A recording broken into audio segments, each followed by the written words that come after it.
There was a time in this country, we're changing topics big time, when the idea of mass school shooting was unthinkable. You remember those days? Now it seems inevitable that it is going to happen again, something that is certainly not lost on America's children. Meg Oliver visited a school in New Jersey and talked to 5 children, ages 10 to 14, about how does it feel to go to school now and the strict safety measures in places at their school. Meg joins us now from inside one school in Little Falls. Meg, good morning to you. Gayle, good morning. We came here because of the extraordinary security measures the superintendent put in place with the help of local police. We also wanted to hear from students about the recent rash of mass shootings and how they feel about going to school. It's crazy to know that when I come into school every day, I'm lucky that I get to come home. I think that's not something that I should be feeling. I'm glad I was able to come home from school today. That goes through your mind, that you feel lucky to be able to come home? That it's something we have to live with, and it's hard to accept. 12-year-old Michael Kawadi is one of the millions of kids across the country shaken after the school shooting in Uvalde. It could have been our school. It could have been your school. How do you deal with that?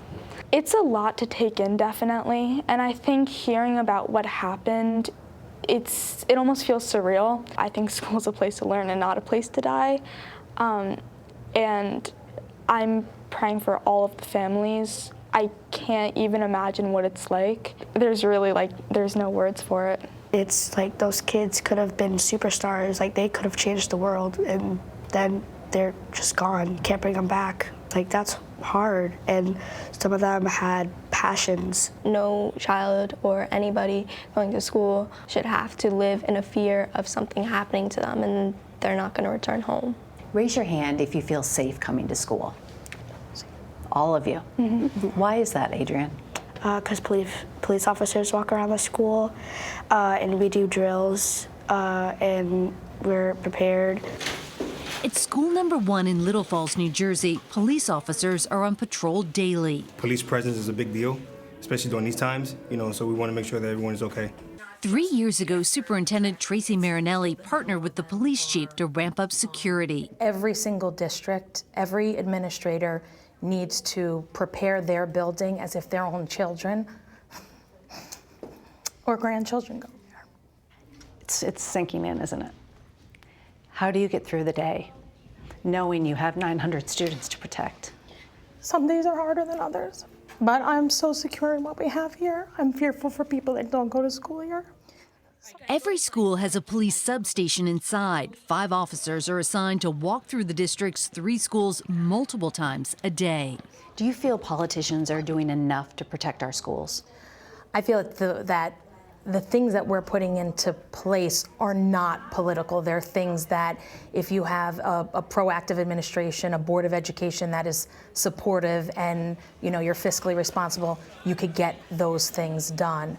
The best way for schools to be successful is really for politics not to intermingle. All right, anybody else ready?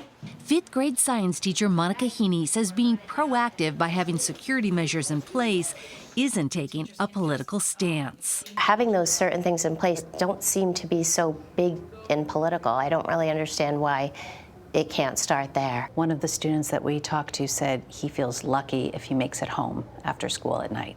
How does that make you feel, knowing that your students feel lucky to be alive after going to school for the day? So sad. Should not be anything that students or children feel. Should never be. But this is the world we live in, and unfortunately they see the negative, and then they have to think about that. Are you hoping by speaking out that maybe this will make a difference? Yes. I hope so. How so, Justin? Because us speaking out about it will, tell other civilians that gun violence is a horrible thing to do. What do you think, Jade? I really hope it makes a change in that in my future, and I know a while, but my children's future, I hope that they won't have to live in a world, or I would have to live in fear of them going to school and being scared. No student should have that fear. In addition to having the police substation inside the school, officers are outside every day when students arrive and depart. Their security cameras are linked to police headquarters, and they changed every door in the district to make sure they can lock it from the inside as well. This school is the exception, not the standard, and they're hoping more districts follow suit. Nate? Hearing one of the kids say this should be a place to learn, not a place to die, is absolutely heartbreaking. Meg, thank you.